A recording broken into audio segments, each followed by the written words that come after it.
Good morning and welcome to the Core Connection.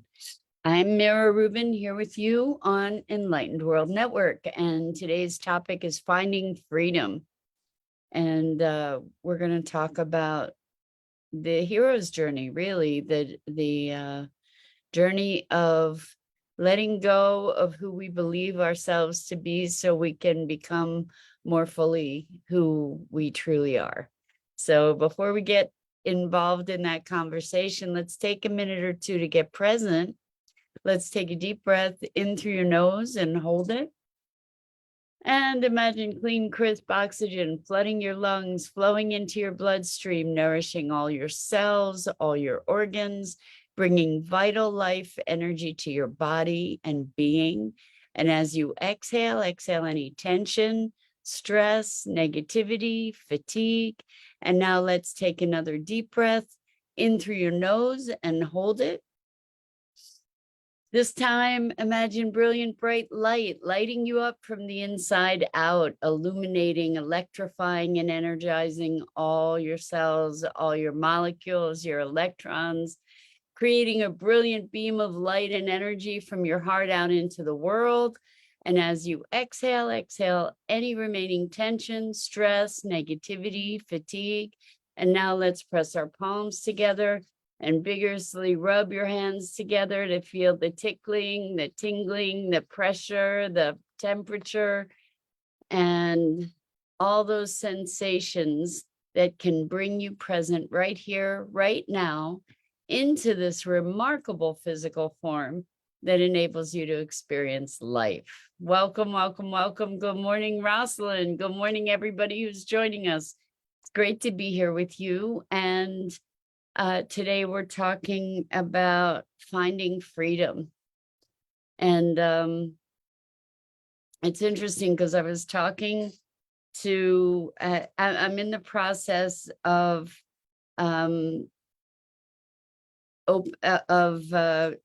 reviewing clients for the next cohort of the Core Connection work, which starts the first week of February. So if you're interested, now's the time to be in touch to experience a sample session to see if it's a good fit, and to determine if you might want to be part of the program. If you're interested in it, it is by invitation only. It's usually through referral. So it's kind of a boutique kind of practice. But you can learn more about it on my website at yourcoreconnection.com. And I'm intending to get the enrollments filled by the end of the month. So if you're interested, now's the time to check it out. Anyway, I was talking to someone who is going to be a new client, and they really get it. They really get it. They said, we were talking about intentions and what they would be desiring as a result, what they're looking for out of the program. And I started talking about freedom, and that the work is really about freedom, which means letting go of the things that are blocking us from our fullest expression. And this person said, who would I be without my blocks? And I said, exactly. And they said, it's terrifying. And I said, exactly. And it's so interesting because I see this happening with clients where it almost becomes a game sometimes to see if they can run out the clock before we do the Core Connection work, because on some level, whatever it is that is trying to hold those blocks in place knows that this work will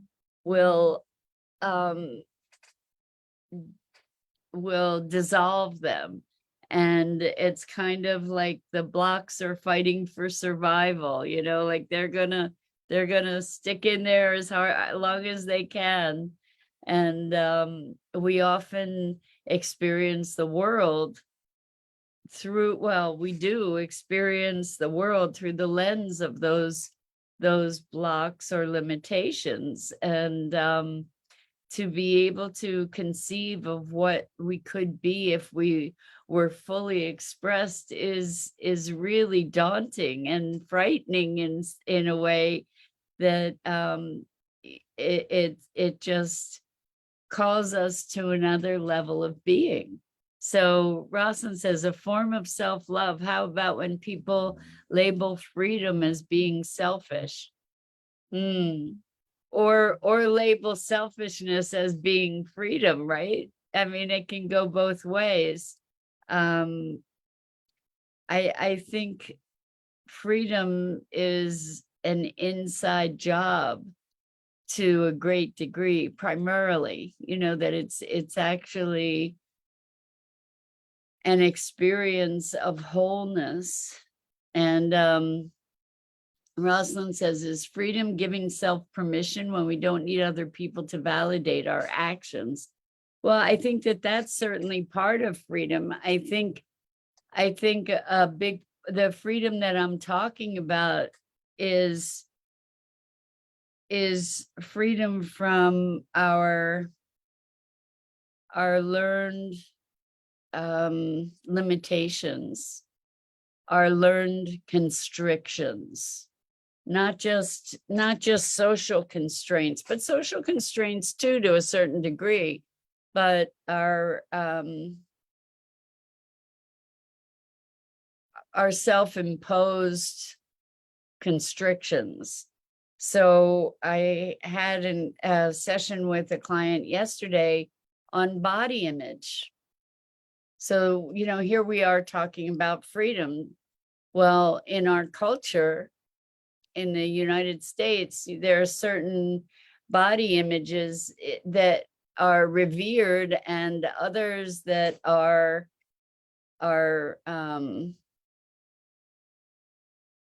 degraded, right? We're supposed to be fit and thin and young and have, just have certain appearance in order to be socially revered.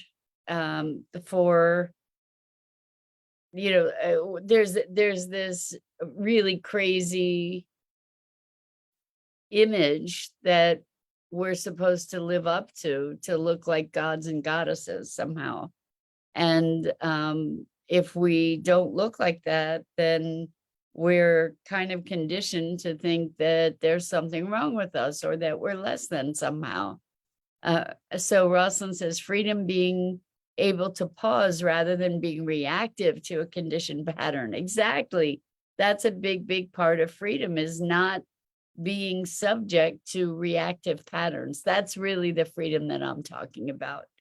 And so in this example, this woman is a big woman, and big people in our culture are trained to self judgment and even self-hatred, just self-disgust or despising oneself. If if you don't look this certain way, there's, you're less than. And how could anybody be attracted to you, or how could anybody love you if you don't meet this appearance, for example? And we did this session. And so, initially there was embarrassment and frustration because, the body image wasn't matching up to this ideal. And there was a whole bunch sadness, a whole bunch of other emotions. And what the result of the session, it was so awesome, because there was some embarrassment afterwards, but it wasn't because of the appearance of the body. It was because of not having that sense of self-nurturance and self-love and self-acceptance. It was very amazing, because what came up was, what about gratitude for this wonderful body? And maybe this is the shape of the body that you're meant to have. And there are all different shaped bodies on the planet, and we all get to inhabit and appreciate the bodies that we have for what they provide us. That they're all our unique vessels. And it was so beautiful to see this self-judgment turn into self-love, which is what you're addressing here, Rosalind. So, that's a freedom. It's a freedom to be able to be, and to be accepting of oneself, and to be present to to gratitude even, and joy, appreciation, to be inhabiting one's body instead of trying to escape it or judging it or brutalizing it in one way or another.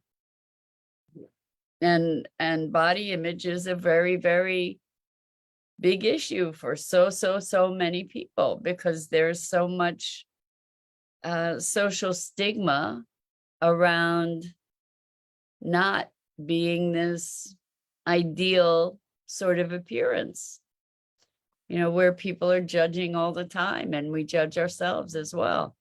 So Rosalind says, if a person's legs become disabled, how can one still feel freedom? To a degree, we identify with our bodies and their containers that will change.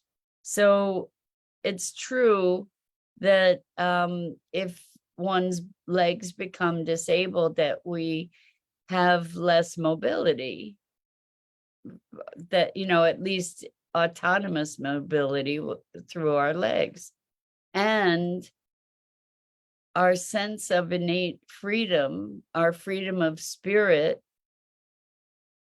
doesn't necessarily have to suffer. It is possible to feel free even if our body can't move.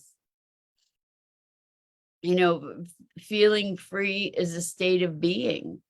It doesn't need to be contingent upon external circumstances. And in fact, that's one of the foundations of freedom, is to not have our well-being dependent upon external circumstances. So, because if our well-being, our sense of well-being, our sense of freedom is dependent upon external circumstances, then it's volatile. It can be taken away from us. Whereas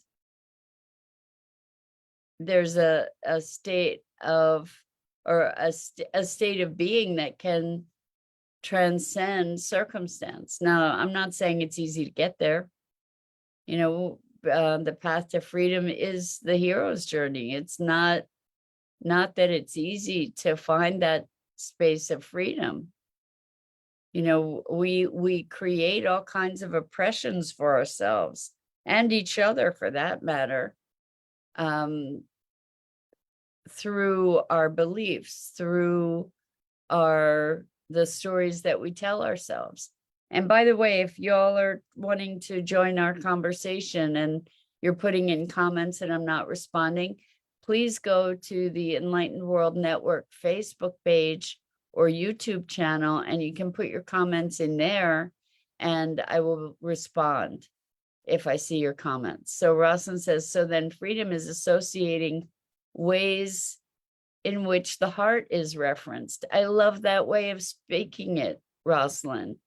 I think freedom is being present to our core being in alignment with ourselves, being present to our heart, being present to being present. Ultimately, pure presence is what I'm talking about as freedom. That's really what I'm talking about, is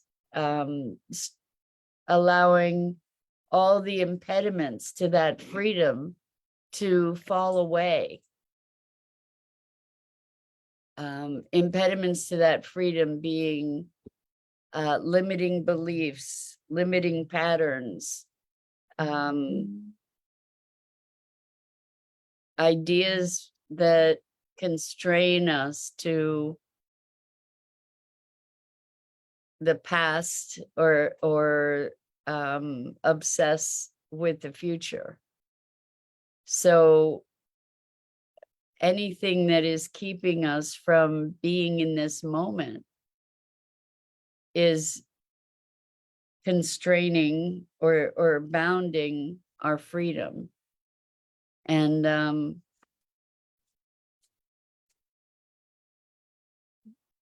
I think that our fullest expression, or building our capacity for our fullest expression, is freeing ourselves from these artificial constraints of what we're capable of. For instance, to say things like, I'm not smart enough, I'm not young enough, I'm not pretty enough, I'm not whatever it is, to do this, that, or the other thing, or to be this, that, or the other thing.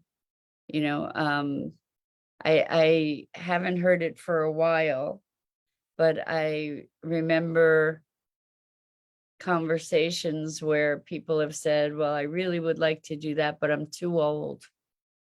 And, it's interesting because age, we do have physical constraints, and often those physical constraints aren't as extreme as we might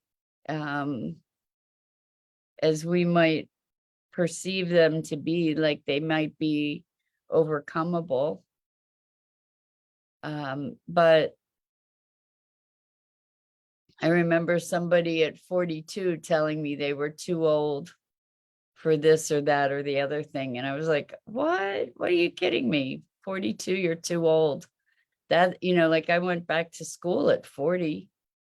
And I'm going to go learn how to build dome houses at 65. Like, it's crazy. What do you mean you're too old? This is so much a state of mind. And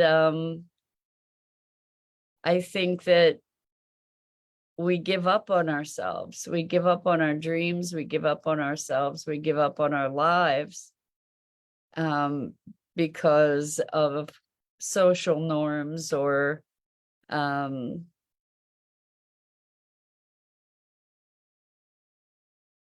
expectations that are either imposed, that may be imposed upon us, but that we have accepted in some way or another, right?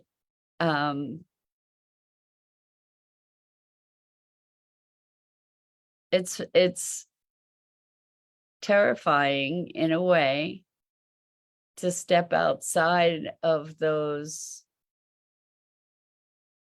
constraints, because then we don't know what the limits are.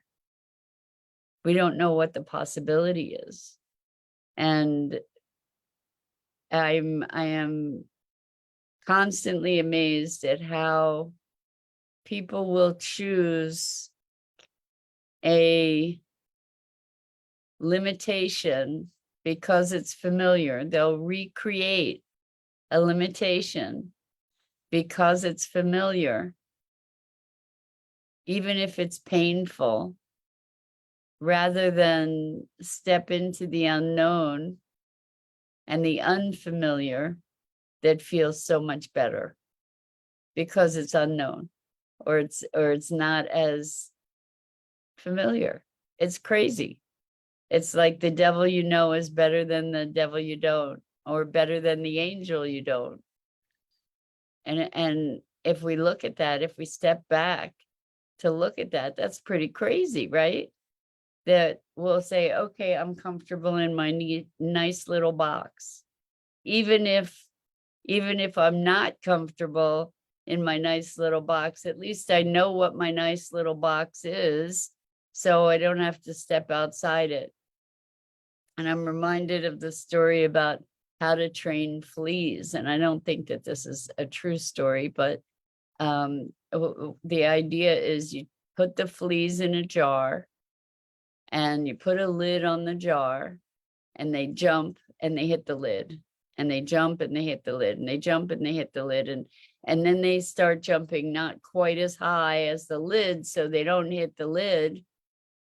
And then you can take off the lid because that's as high as they're going to jump, because they've learned that that's where the lid is and they didn't like bumping into it. So now you've trained them to stay inside the jar, and most of us are like fleas in the jar. You know, we stay within the constraints rather than literally thinking outside the box. And what does it look like to think outside the box? You know, how do we even begin to do that when our structures are built of boxes, right? How do we begin to think outside that, the constraints that have governed our way of thinking and being? And I think that this is, I'm in the process of developing a group coaching program that hopefully I'm going to launch in February. And I believe I'm going to call it Living into the Emerging Future, and or Tools for Living into the Emergent Future. I'm not sure. And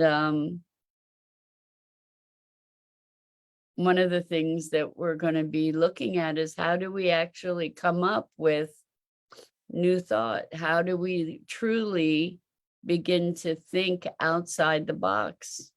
How do we truly generate creative expression and new solutions, or new directions, new possibilities? How do we create from the space of potential rather than being a response to problems? So Rosalind says, great title. We start down the path to alleviate our own suffering. Exactly. As boundaries begin to dissolve, freedom becomes more inseparable. Without realizing it, we begin expressing outwardly and make peace with those boundaries. So boundaries can begin to dissolve, or we can find that they're not real, and so we allow ourselves to go beyond them. But I think maybe recognizing them begins to, or allows us to begin to interact with them in a different way, that opens the door for possible freedom, where we can challenge the existing notion of things, to say, well, what might be possible? What's actually possible beyond that? So we look at that with, for instance, legislation around environmental issues, or legislation that is there to try and correct some social issues. The challenge about that, or the problem with that, is that it's kind of a game of whack-a-mole, because it's looking at the symptom and not the foundation, and with kind of trying to build some kind of armature on top of a faulty foundation or a structure that's already faulty to begin with. And so what we need to do is to reconceptualize those foundations. And what does that look like? I mean, it's so interesting. I have had conversations with people who are in the social justice and equality space. And in those conversations, we're talking about trying to promote social justice. The thing is, we don't have an experience of it. We don't have a reference point for true social justice. It hasn't existed yet. And the thing is that in many cases, the folks that are working toward creating that aren't recognizing that they need to conceptualize it first. Like, what's it going to look like? Because we don't have a model for it. So let's see.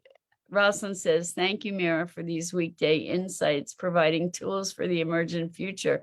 What was the title of the group called?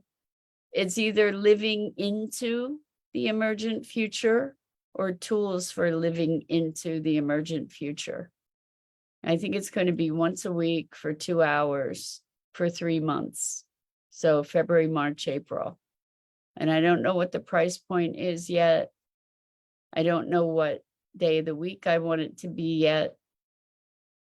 But that's kind of the plan. It's getting shaped as we speak. And the intention, I'm sort of formulating the intention of it, but one of the intentions is to learn to be thinking creatively, to be learning to generate new, to be generating from potential and possibility rather than through reaction to existing limits. So yeah, that's what we're talking about, is living into the future rather than from the past. Anyway, thank you for your engagement. It's always such a pleasure to be here with you, and I'm so grateful. And until next time, I'm Mira Rubin. This is the Core Connection, and I go live here each weekday morning on the Enlightened World Network Facebook page and YouTube channel at 9 a.m. Eastern. And I invite you to check out the other awesome programming on Enlightened World Network, EWN One with the Earth, and Enlightened World Living. And Rosalind says, surviving to thriving. Exactly. So until next time, so much love to you and deep, deep, deep appreciation.